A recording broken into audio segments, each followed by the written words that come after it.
प्रिय किसान मित्रों, नमस्कार। आज हम बात करेंगे फसलों में पाला की स्थिति से कैसा बचा जाए। तो किसान मित्रों, वायुमंडलीय दशाओं को देखकर अनुमान लगाया जा सकता है कि पाला गिरने वाला है अथवा नहीं। जब विशेष ठंड हो, दिन भर ठंडी और तेज हवा चले और शाम को हवा चलना रुक जाए, रात्रि में आकाश साफ और वायुमंडल में नमी की मात्रा कम हो, ऐसी परिस्थिति उस रात में पाला गिरने की संभावना को बढ़ा देती है। पाला रात में विशेषतया 12 से 4 के बीच में पड़ता है। तो मित्रों, हमें इस बात का ध्यान रखना है कि कब पाला पड़ सकता है और हमारी फसल को उसको कब बचाना है, क्योंकि हम बहुत मेहनत करते हैं और थोड़ी सी अपनी छोटी सी भूल के कारण हम पूरा का पूरा अपना कम से कम 50 से 60% अब आइए मित्रों नुकसान कर बैठते हैं। हम देखते हैं पाला पड़ने के लक्षण। प्राय पाला पड़ने की आशंका 1 जनवरी से 10 जनवरी तक अधिक रहती है, जब आसमान साफ हो, हवा न चले, तापमान कम हो।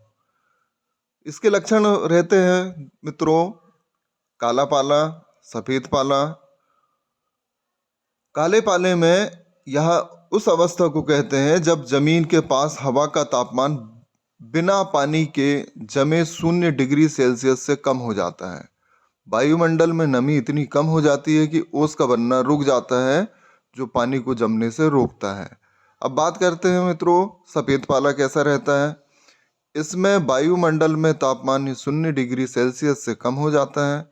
इसके साथ ही वायुमंडल में नमी ज़्यादा होने की वजह से ओस बर्फ के रूप में बदल जाती है। पाली की यह अवस्था सबसे ज़्यादा हानि पहुंचाती है। यदि पाला अधिक देर रहे तो पौधा मर भी सकते हैं। मित्रों, हम पाले से पौधे की रक्षा कैसे कर सकते हैं। जब वायुमंडल का तापमान 4 डिग्री सेल्सियस से कम तथा 0 डिग्री सेल्सियस तक पहुंच जाता है तो पाला पड़ता है। इसलिए पाले से बचने के लिए किसी भी तरह से वायुमंडल के तापमान को 0 डिग्री सेल्सियस से ऊपर बनाए रखना जरूरी हो जाता है। ऐसा करने के लिए कुछ उपाय सुझाए गए हैं, जिन्हें अपनाकर हमारे किसान भाई ज़्यादा फायदा उठा सकते हैं। अब मित्रों, हम पाले से अपनी फसल को कैसे बचा सकते हैं, इसके कुछ उपाय हैं। जैसा धुआं करना।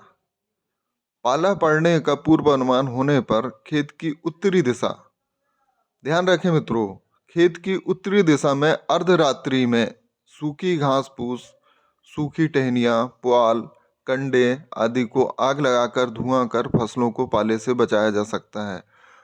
धुआं करने से खेत में गर्मी बनी रहती है और फसलों के पौधे के चारों ओर तापमान में गिरावट नहीं आती है। आग इस प्रकार ढेरियां बनाकर लगाएं कि खेत में फसल के ऊपर धुएं की एक पतली परत बन सके। जितना अधिक खेत में धुआं फैलेगा, तापमान उतना अधिक बना रहेगा। अधिक धुआं उत्पन्न करने के लिए घास फूस, सूखी टहनियाँ, पुआल आदि के साथ इंजन के जले हुए तेल का भी उपयोग हम कर सकते हैं। अपना दूसरा उपाय है मित्रों, सिंचाई करना। पाले का पूर्व अनुमान होने पर खेत में हल्की सिंचाई देने से भूमि गर्म और नम बनी रहती है। सिंचाई देने से भूमि का तापमान 0.5 डिग्री सेल्सियस से 2 डिग्री सेल्सियस तक बढ़ जाता है। किसानों के पास यदि फव्वारा सिंचाई की सुविधा हो, यानी स्प्रिंकलर हो, तो फव्वारा द्वारा सिंचाई करना लाभदायक रहता है। अब इसका तीसरा उपाय है मित्रों, लेकिन इसे थोड़ा सावधानी से हम करेंगे। जैसे गंधक के तेजाब। जिस दिन पाला गिरने की संभावना हो तो फसलों पर गंधक के तेजाब के 0.1% घोल, ध्यान रखें मित्रों, 0.1% घोल का छिड़काव करें। यानी कि 1 लीटर गंधक के तेजाब को 1000 लीटर पानी में घोलकर, ध्यान रखें मित्रों, 1 लीटर, मात्र 1 लीटर गंधक के तेजाब को 1000 लीटर पानी में घोल बनाकर प्रति हेक्टर मतलब 2.5 एकड़ में छिड़काव करें। इससे अधिक में या इससे कम में बिल्कुल ना करें। गंधक के तेजाब का असर 2 सप्ताह तक रहता है। गंधक के तेजाब का छिड़काव करने के लिए केवल प्लास्टिक स्प्रेयर इसमें भी सावधानी रखें मित्रों, गंधक के तेजाब का छिड़काव हमें सिर्फ प्लास्टिक स्प्रेयर से अब ही किसान करना मित्रों, है। हम बात करें छिड़काव थोड़ी सी करते समय ध्यान हमारी रखें कि सब्जियों के विषय पूरे में। पौधे पर घोल की कोहरे से फुहार हम अच्छी सब्जियों तरह को लगे। कैसे बचा यदि पाला सकते हैं? गिरने की संभावना हो तो कोहरे तो से 15 दिन सब्जी के की अंतराल फसलों में को इसे बचाने के पुनः लिए दोहराएं। 1 सप्ताह के अंतराल पर लूना, एमी स्टार या कास्टोडिया का 15 ml दवा प्रति 15 लीटर पानी में घोल बनाकर छिड़काव करना चाहिए। इसके अलावा मेरीवान फफूंदनाशक रसायन का 10 ml प्रति 165 लीटर पानी में घोल बनाकर जब फसलों पर ओस न हो तब छिड़काव करना चाहिए। जैसे कि मित्रों हम बात करें टमाटर के पौधे से फूलों को गिरने से रोकने के लिए अत्यधिक ठंड पड़ने पर टमाटर के खेत के कोने में आग लगाकर धुआं कर देना चाहिए, जिससे यदि अधिक ठंड के कारण गिरते हैं तो रुक जाएंगे। इसके अलावा अधिक रासायनिक के छिड़काव से बचें तथा पौधों को संतुलित मात्रा में खाद दें और नाइट्रोजन का अधिक उपयोग ना करें। इसके अलावा किसान मित्रों, हम ग्लूकोज का छिड़काव करके भी पाले से अपनी फसल को बचा सकते हैं। इसके प्रयोग से पौधों की कोशिकाओं में घुलनशील पदार्थ की मात्रा में वृद्धि होती है। फलतः तापमान कम होने पर भी कोशिकाओं की सामान्य कार्य पद्धति पर कोई प्रतिकूल प्रभाव नहीं पड़ता, जिससे फसल पाले के प्रकोप से बच जाती है। साधारणतः 1 किलोग्राम ग्लूकोज प्रति हेक्टेयर की दर से 800 से 1000 लीटर पानी में मिलाकर फूल आने की अवस्था में छिड़काव करते हैं, जिससे हम पाले से अपनी फसलों को बचा सकते हैं। आवश्यकता अनुसार 10 से 15 दिन बाद इसका पुनः छिड़काव किया जा सकता है। पाला किसी प्रकार का रोग न होते हुए भी विभिन्न फसलों, सब्जियों, फूलों एवं फल उत्पाद पर प्रतिकूल प्रभाव डालता है। पाले के कारण सब्जियों में 80 से 90%, दलहनी फसलों में 60 से 70% तक तथा अनाज फसलों जैसे गेहूं व जौ में 10 से 20% का नुकसान हो सकता है। इसके अतिरिक्त फलदार पौधे जैसे पपीता व केला आदि में भी 80 से 90% का नुकसान पाले के कारण हो सकता है। ऐसे में किसान मित्रों को समय रहते हुए अपनी फसलों को पाले से बचाव करने के लिए इन संभव उपायों को जो हमने अभी बताए हैं उसका प्रयोग अवश्य करें। आइए किसान मित्रों, बात करें हम आलू उत्पादक किसानों की। तो जैसा कि हम देख रहे हैं कि 4 से 5 दिन से पड़ रहे कोहरे के कारण फसलों को नुकसान बहुत अधिक हो रहा है। कोहरा पड़ने से फसलों में कीट व बीमारियों का खतरा मंडराने लगता है। सब्जी और अन्य आलू को नुकसान होने की संभावना ज़्यादा होती है। फसलों की सुरक्षा के लिए कुछ सावधानियां और उपाय जरूरी है। आलू के लिए बूंदाबांदी व कोहरा बहुत ज़्यादा घातक होता है। कोहरे का सबसे ज़्यादा प्रभाव आलू की फसल पर पड़ता है।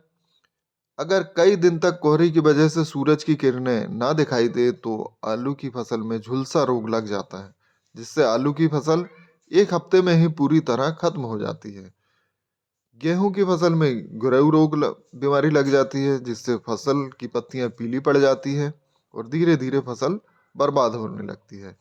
हालांकि अगर कम कोहरा रहे तो गेहूं की फसल को बहुत ज़्यादा फायदा होता है, लेकिन आलू की फसल पर कोहरे के प्रभाव को रोकने के लिए सबसे ज़्यादा जरूरी है समय समय पर सिंचाई करते रहना।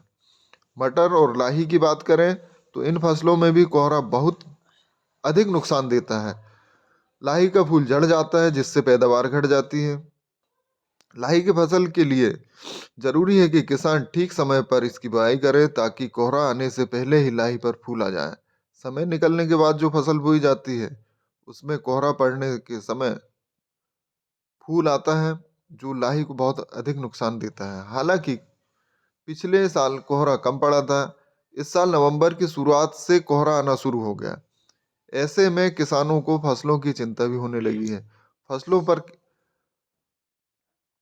कैसा प्रभाव डालता है ये अभी हम देख चुके हैं, लेकिन यदि हम इसका लगातार फसलों पर जैसा पानी थोड़ा थोड़ा समय समय पर देते रहें, मित्र कीटों या अन्य अपनी जैसे रासायनिक दवाओं का प्रयोग कम से कम करें और धुआं करते रहें, तो हम इन सब पाले से, ठंड से, कोहरे से अपनी फसल को बचा सकते हैं। तो किसान किसान मित्रों, मित्रों, हम थोड़ा सा पाले के विषय में और जानकारी लेते हैं कि पाले के प्रकार दो प्रकार के होते हैं, एडवेक्टिव और रेडिएटिव।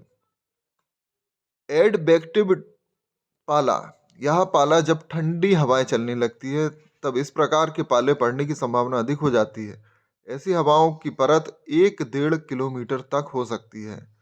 इस स्थिति में आकाश में बादल हो या खुला हो, दोनों ही परिस्थिति में एडवेक्टिव पाला पड़ने की संभावना हो सकती है। इसका ध्यान रखें मित्रों। दूसरा आता है अपना रेडिएटिव। जब आकाश बिल्कुल साफ हो और हवा शांत हो, ऐसी स्थिति में जो पाला पड़ता है उसे रेडिएटिव पाला कहते हैं। तो इन सब चीज़ों से हमको बचाव करने के लिए हमने अभी जैसा आपको उपाय बताए हैं मित्रों, उसको हमें पूर्ण रूप से करना है। और मित्रों, थोड़ा सा हम आपसे अपने लिए प्रोत्साहन चाहते हैं। हमें हमें आपका फीडबैक चाहिए।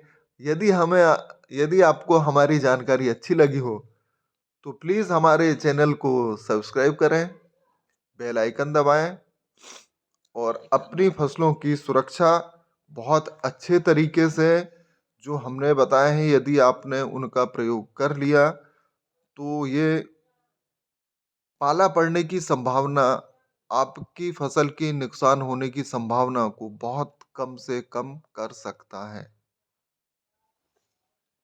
तो मित्रों, हमारा आपसे फिर निवेदन है, हमारे चैनल को सब्सक्राइब करें, अधिक से अधिक किसानों के पास पहुंचाएं, क्योंकि किसान मित्र, किसान ही किसान की सहायता कर सकता है और फसल में नुकसान होने से बचा सकता है।